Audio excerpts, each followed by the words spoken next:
தோடு போடாமல் வருவினம். அப்படி 2 பேர் தருவார். அன்றைக்கு அப்படித்தான் ஒரு ஆள் வந்து சொல்லிச்சு, எக்கடை விட்டு அப்படி 2 பேர் வந்துச்சுன்னா நான் வாசலில் வச்சு கலைச்சி விட்டுட்டேன். நான் சொன்னேன், ஏன் கலைச்சி, நீங்கள் வீட்டுக்கு வராங்களோ கலைக்கலாமல் இருக்க சொன்னேன்.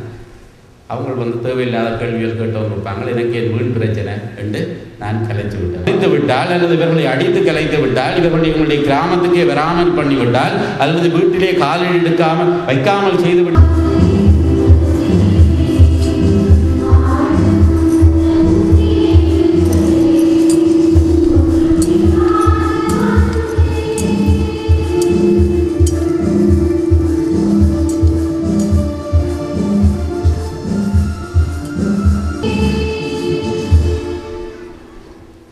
வானக தந்தையே, நீர்மையாகவே தூயவர், புனிதத்துக்கெல்லாம் ஊற்று. ஆகவே உடைய தூய ஆவியை பொழிந்து காணிக்கைகளை புனிதப்படுத்த வேண்டும் என உம்மை மன்றாடுகிறோம்.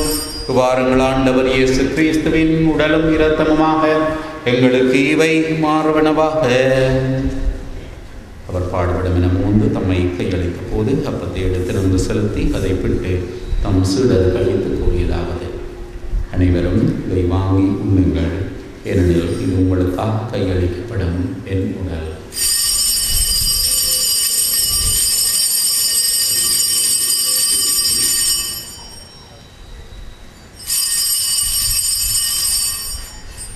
அவனமே உணவந்திய பின்பு கிண்ணத்தை எடுத்து நன்கு செலுத்தி தம் சீடர் கழித்தவர் கூறியதாவது: அனைவரும் இதை வாங்கி தருகுங்கள், ஏனெனில் இது புதிய நித்திய உடன்படிக்கைக்கான நிரத்தம். இது பாவ மன்னிப்புடன் உங்களுக்காகவும் எல்லாருக்காகவும் சிந்தப்படும். இதை என் நினைவாக செய்யுங்கள்.